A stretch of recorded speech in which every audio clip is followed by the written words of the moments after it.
From Eval Academy, it's Evaluation Conversations, a series about evaluation. What is it? What isn't it?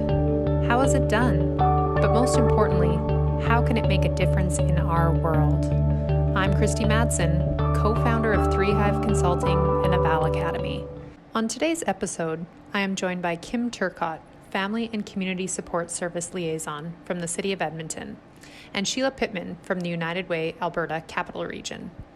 Similar to previous episodes, our discussion revolves around evaluation use, but this time it's in the context of a shared initiative Kim and Sheilah support, the Common Outcomes Initiative. Through this discussion, we hear that the initiative started as a shared reporting mechanism, but has since evolved into a process to support organizational learning, both from the funder perspective as well as the agency perspective. All right, there we go. So thank you both for joining me today. As you know, we started a series called Evaluation Conversations, and the point was really just to explore evaluation with people who conduct evaluations or who maybe commission it or even people who use it. And so, Sheilah, when I originally connected, or we were connected by some mutual acquaintances at the United Way, we started talking about, inviting you to do this and talking about evaluation use. And you suggested that perhaps we explore that topic, but using maybe a more concrete example, and specifically the Common Outcomes Initiative work that both you and Kim are involved in. So here we are today to talk about the Common Outcomes Initiative work. But before we jump into, talking about that and what it is and that sort of thing, I'll maybe get each of you to introduce yourself, the organization that you work for, and, your role within that organization. Awesome. Thanks so much for having this conversation with us, Kristy. So my name is Kim Turcotte. I work for the City of Edmonton, and my role is a Family and Community Support Services Liaison. And so in that role, we fund not-for-profit organizations in Edmonton that are delivering preventive social services programs. And my role is as a social planner. And so a lot of my work is in supporting the sector, connecting the organizations together, ensuring that they have access to best practice and research, and taking that information and sharing it both within the city, with my colleagues within the city, as well as with the funded programs. Great, thanks. And Sheilah? Thanks, Kristy. So my name is Sheilah Pittman, and I am the Director of Community Investment Stewardship at United Way of the Alberta Capital Region. And our mission at United Way is to mobilize collective action to create pathways out of poverty. So our role in the community is to connect community interest and will with supports for the social services sector. So many donations and grants come into the United Way, and then that money is invested back into the community in programs and services that support the most vulnerable members of our region, helping to prevent poverty or lift people out of poverty. So I personally work with the team and volunteers that are responsible for an application process for that funding, as well as the reporting process that happens if you do receive United Way funding. And so it's that reporting role that has connected me to the Common Outcomes Initiative. Okay, great. So who wants to start us off and describe to us what the Common Outcomes Initiative work is? So I will take that on. And so Common Outcomes is actually, it's a reporting form. It started, last year, 2020, we had 99 agencies reporting on 188 programs that are being delivered in Edmonton and the Capital Region. We have our organizations collect outputs, so numbers of things, so numbers of participants, numbers of staff, numbers of volunteers, numbers of students, as well as outcomes data. And then we aggregate, we roll that data up. And at the end of each year, each funded program submits that annual report.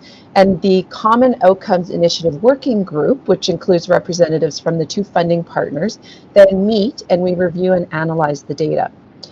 So what we do is we take that report and we actually share it back to the agencies at our annual sector meeting. And we include as part of that process some discussion time so that we can jointly learn and grow from each other and explore ways that we can improve or things that we've insights that we've had from the data through that common outcomes reporting process. And so throughout the year, one of the things we also do as part of the Common Outcomes Initiative is we try to incorporate some capacity building and networking activities for our funded program staff. And as required, the Common Outcomes Initiative Working Group, or COI Working Group, convenes representatives from the funded programs in an advisory capacity. And so this group of people has been really instrumental in helping guide us through the changes that we've taken over time at various times throughout our history. Okay. I'm interested in learning more about, obviously, the use and that process with the agencies. But before we jump into that, could one of you tell me a little bit about how this initiative started and kind of what was the problem or the issue that this was aimed at trying to solve? Yeah, I can answer that one, Kristy. So not too long ago, we did a historical document of the Common Outcomes Initiative where we walked through the entire history, and it was a bit eye-opening to see that it's, you know, a 21-year-old initiative. So many, many years to get us to the place where we are right now. Yeah. For a while now within our sector, there's lots of talk and conversation around collaboration and partnership. And really great things happen when folks partner or collaborate. But the Common Outcomes Initiative was really the chance for the funders to walk the talk, right? So our agencies were talking about reporting and how burdensome it was. So they've got, you know, 3 different funders for one program, and you're all asking the same question, but on different timelines, different formats, and it becomes so administratively burdensome. So hearing this, it was the opportunity for a couple of funders to get together and collaborate and really try to simplify the reporting that was happening by a lot of agencies that we were funding in common or that were trying to do similar work in terms of social services. So really the impetus was just because there was such a movement around collaboration and partnership, and then this need to simplify what we were asking our agencies to do. And then of course that winds up creating a really interesting snapshot of the sector when you've got all this information coming in on one form. Right, yeah. So were both of you around for that process then of developing the common outcomes? No, that started before. I've been with the Common Outcomes Initiative. My daughter is 11, so for 10 years now, and Kim pretty close to that as well. Yeah. Have you heard how that process went, or can you talk a little bit about that at all? Because, I mean, I've been part of many of those conversations, and that's a difficult process to get everyone on the same page and kind of reach consensus about what those outcomes are. So I'm kind of curious. Yeah, so I was around for part of that, so I can share with you a little bit about that, how it happened. So anything that we've developed, we've done in consultation with the community and the agencies who are using the form. So anytime we make any changes or anytime we add something new, what happens is the funders do a bit of work. We have an advisory made up of agency representatives, so we take it to them for input, do a bit of cleaning up, and then we take it back to anyone who fills out this report that wants to provide input and feedback. So it's a multi-layered process, and we're really trying to involve the funded agencies to the degree possible.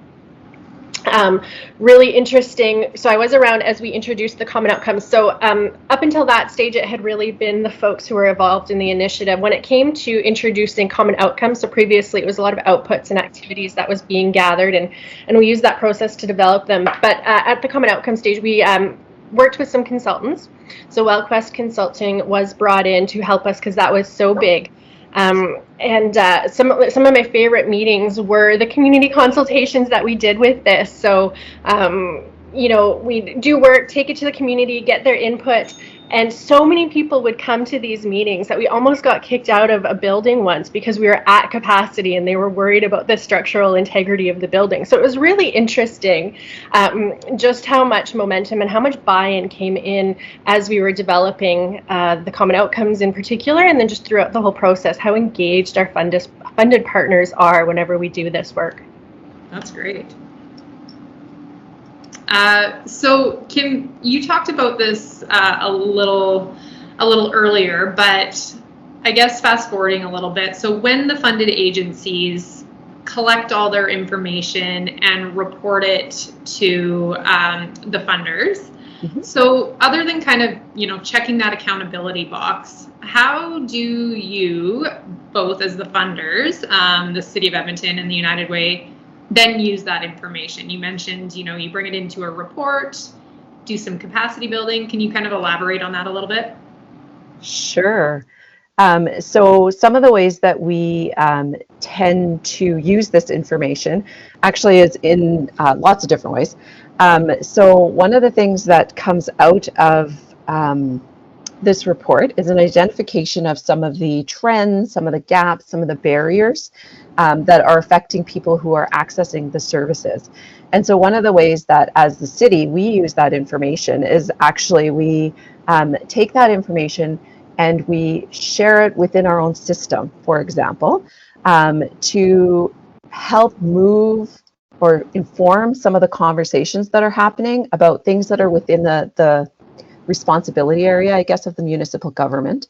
And then the other piece we do is we actually take some of that information and it helps to identify some of our priorities that we then identify moving forward. And so it really allows us to learn from community and hear what's happening in community at the same time as informing community, informing our own organization and system.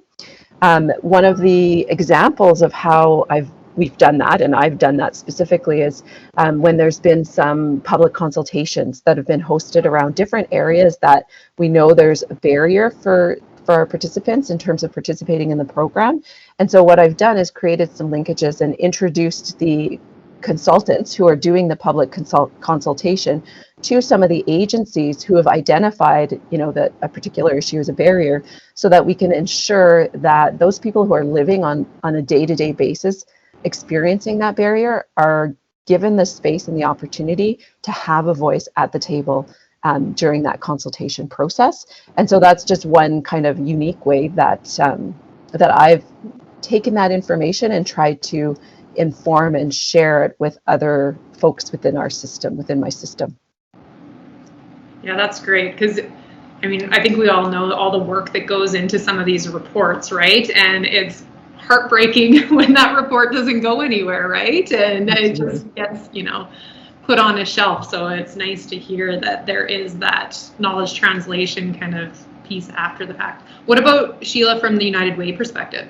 Yeah, really similar. So it's an interesting snapshot. There's lots of information that comes out from themes that surface across all of the reports. And so we always pay attention to those and use that to kind of help inform us on what's happening within the sector. And then similar to the City of Edmonton, on a program by program basis, these reports become our annual accountability process. So volunteers actually review every program report, and then we meet with agency staff and chat about what we saw in the report and what they're seeing in the program as well, because United Way is a funder that has multi-year funding agreements. For me and my team, what we'll also do is look at the outputs that are coming in, because sometimes they can cue us to change in program scope. So it's just a really good way to start a conversation with an agency. You reported 4 volunteers last year, and then this year there's 24 volunteers. So what's happening in your program that suddenly you're using more volunteers? So things like that, really to help us with the annual accountability of those programs and understand what they're doing in the community. Right. I'm curious, because lots of people have different views when it comes to evaluation and the value of it, right? So I'm kind of curious, when you sit down with the agencies and have those conversations with them, do they feel like it's a report card, or do they, value those conversations, and are they able then to kind of glean some insights from those conversations that they can then kind of incorporate into some of their programming? Many times throughout the process, we have been very clear that this isn't a pass or fail. So really trying to take that report card fail out of it, but as an understanding tool, it's really important. And just learnings will come out of those conversations. So I haven't been in a situation where anyone feels threatened. Sometimes they're going to put in information that maybe optically might look bad. We served 200 less people. But then there's also a context box where they can explain that, and those always line up, right? So 200 less people because COVID hit and we couldn't operate our programs, or whatever it might be. So my experience has very much been that it's not threatening, and that our funded partners are just so generous whenever we have those conversations with program information and understanding. Do you have any examples of, from, I guess, maybe the agency perspective, where they've, collected this information and then actually kind of said, oh, I didn't know that was happening, or that's really new to me, and then kind of use that to, again, change what they're doing, for the better? Yeah, we have Kim. Do you want me to? Sure, you start and then I'll jump in. Yeah, for sure. So one of the questions that we do ask is, how has the information that you're gathering changed or influenced programs? So there's really concrete examples. Quite often agencies report to us, after looking at this, we've tweaked our evaluation methods with different questions or methodology, whatever. Quite often, changes in program come out as a result of reviewing the information that's coming in and having conversations with others who are doing similar programs through this Common Outcomes Network. So they talk about, a program might just build in a bit of free time before or after the formal hours of their program, because they've learned that their participants like to have informal time to chat and get to know one another. Another example is complementary programs. So after going through all of the information and again chatting with other like agencies, if they have a parenting program, they might offer a congruent childcare or child program for children, or vice versa. If they have a program designed for children, they might offer a parenting program at the same time. So those are just a couple examples of what we've seen from our funded partners. Anything to add, Kim? No, I think Sheilah's covered it well. Thanks, Sheilah. So can you talk a little bit about how some of this data and information that's collected and collated as part of this work is shared externally? Mm-hmm. So I can take this, Sheilah.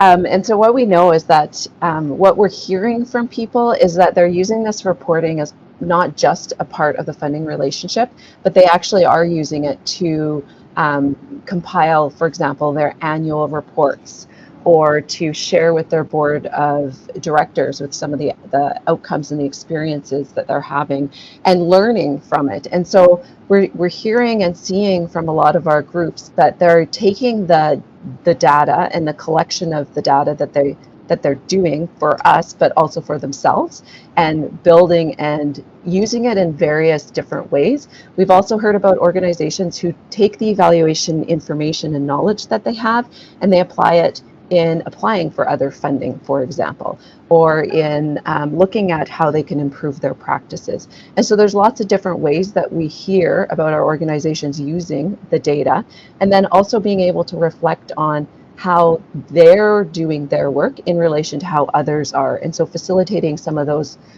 opportunities for conversation and for reflection. Mm-hmm. I don't know if that really answers the question, but. Yeah, for sure. One of the things I was just thinking about, though, was obviously this past year, it's been, such a challenging year for everyone. And I'm assuming for the agencies as well. Mm-hmm. So have you heard or felt from the agencies how COVID has, made this maybe more challenging, or, has maybe helped them, or what's the conversation happening around the pandemic, and how does that impact this work? Absolutely. There's been lots of conversation, and we actually did, I think Sheilah mentioned this earlier, we did add some questions about how has COVID affected your program and affected you as an organization in terms of delivering the programs and services. And so what we've seen is that our sector is incredibly resilient. They were able to pivot quickly and move in many cases to kind of that online virtual programming.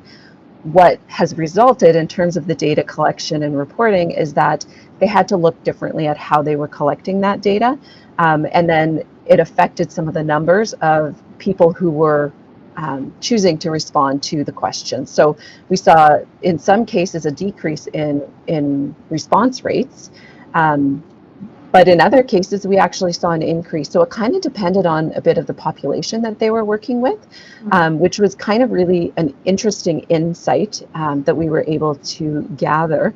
And I did go through some of the reports from this year, and I found a couple of quotes that I thought really kind of highlighted some of the positives that we've also seen. And so I want to take just a quick second to read a couple of them, if that's okay. Sure, yeah. And so one of the quotes that I found was from one of our organizations who said, "It is important to note that while many of the impacts of COVID have been negative, there are some positives that we're seeing in our online programming." They talk about being able to connect with many families and support connecting these families to others in the program. And it's really helped many of their isolated adults.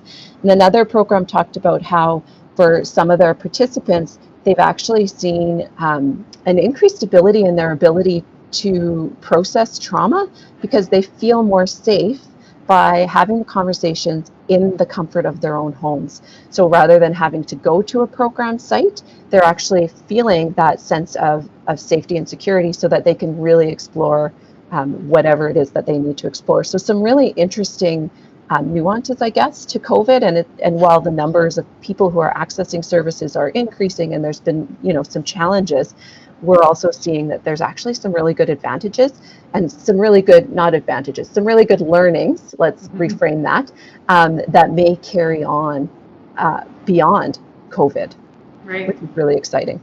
Right. Which, that kind of brings me back to what you mentioned earlier, Kim, which was part of your role is evaluation capacity building. And so just talking, through COVID and needing to kind of adapt data collection methodologies and whatnot, got me thinking about evaluation capacity building. And so can you talk a little bit about how you do help some of the agencies with their internal evaluation capacities? Sure. So a lot of what we do actually through the Common Outcomes Initiative is these sector meetings. So through the sector meetings, we often will bring in different groups or different people to talk about different aspects of evaluation, or throughout the year, we'll host different training sessions. So for example, we had a conversation around ethics and evaluation at one point and had folks come in to talk about that and to help educate our agencies around that. We also have done some partnered evaluation 101 type training sessions where we've invited our partners, our funded agencies to attend and to learn together. And we've hosted a variety of different learning opportunities depending on what we're hearing during those sector meetings and depending on the feedback we're hearing as we're meeting with our agencies individually.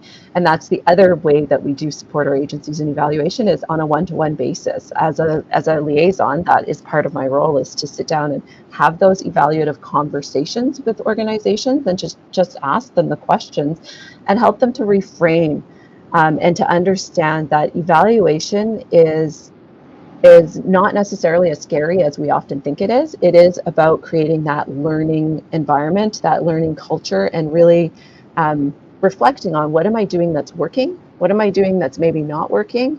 And what can I do differently? What do I need to do more of? What do I need to do less of?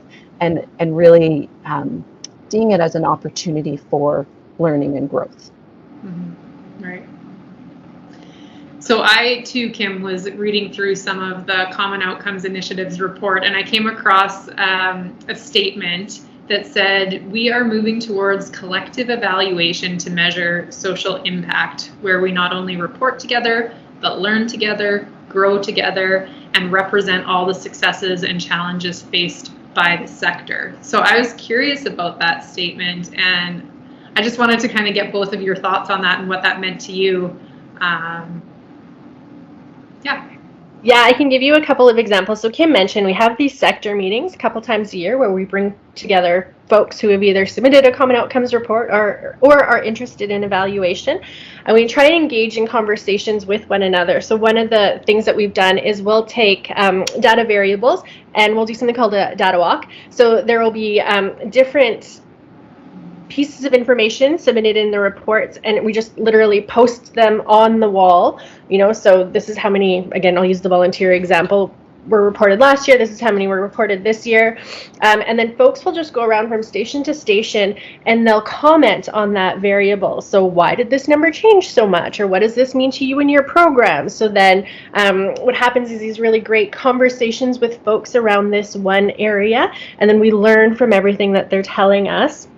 Another really great, exciting thing that's happening is pulling together like organizations. So yesterday, Kim and some colleagues from the Common Outcomes Initiative pulled together all of the groups who reported to Strong Sector, so capacity building, and they looked at all of the answers that they submitted on the Common Outcomes report, and they did a co-analysis of, okay, so let's make sense out of what has everyone reported and what does this tell us about the work that we're doing. So some really neat opportunities to get together and talk about it and learn and share information. Yeah, that's great. Mm-hmm. So switching gears a little bit, I'm curious how this initiative is being evaluated, if at all. Yeah, and so that's a really great question. In 21 years, you would hope that, as funders, we'd be walking the walk and engaged in some evaluation. And to be completely honest, we hadn't really done a lot of it for many years. And then in 2016, so a few years ago now, feels like yesterday, we facilitated and hosted a 7-month evaluation project called Project Impact. And so Project Impact is where Dr. Steve Patty from Dialogues in Action basically walked us through a number of activities to help us as funders, but also funded partners who wanted to participate in developing our qualitative and quantitative data analysis and collection skills, starting from kind of that theory of change idea all the way through to what does this mean for us as program delivery folks and in terms of our program. And so for us, we as a team participated in it to specifically look at common outcomes reporting and what we were doing and what we were accomplishing. And it was such an insightful process, and we learned so much about the collaborative that we were engaged in, about who we were, about how we as a funder group was working together, how we were working with our funded partners, what was working well, and some of the things that would be recommended that we continue to adapt and change to. And so I can go through some of those learnings, and I can talk a bit about some of the next steps that we ended up following through on, if you would like, Kristy. But I don't know, in terms of time, does that work Sure, for you? Yeah, no, that would be great. Okay, so there were a number of learnings. So one of the things that we did learn from this process was the importance of creating an evaluative or learning culture within the funded and funding organizations. And so that was really important for us in terms of helping to create more of a reflective and impactful sector as a whole. And so hearing that helped us to understand and to highlight, I guess, the really important aspect of the reporting back that we were doing, and that we do on an annual basis. We also learned that it's really important to create opportunities to use the data that was collected in ways that created meaning and uncovered barriers and gaps, and elevated the experience of program participants. This is their information, this isn't our information, and it's through that generosity and through that honesty and through the sharing of how a program participant is experiencing it that we can improve the programs that we are offering and improve the services that we are. And so we learned and heard quite clearly about how important that was. We also learned about network and relationships between the funded program staff, the funders, and between the funders and the funded programs, and how it's really important that we pace our work based on where we're all at. And so not going with kind of the groups that are, really strong in evaluation and not setting the pace for just keeping in mind, I guess, the pace and where everyone is at in terms of evaluation, knowledge, experience, skills. We heard about how the efforts to support training and learning related to the data collection, analysis, and evaluation had been really helpful. People appreciated that.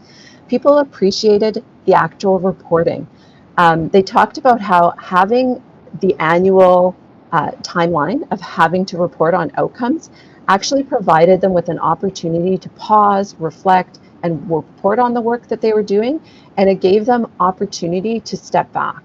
And so by making that a part of their annual kind of process, they were able to feel that sense of pride and really see the value in their work, and they were able to identify that that's what this reporting actually helps them to do as well.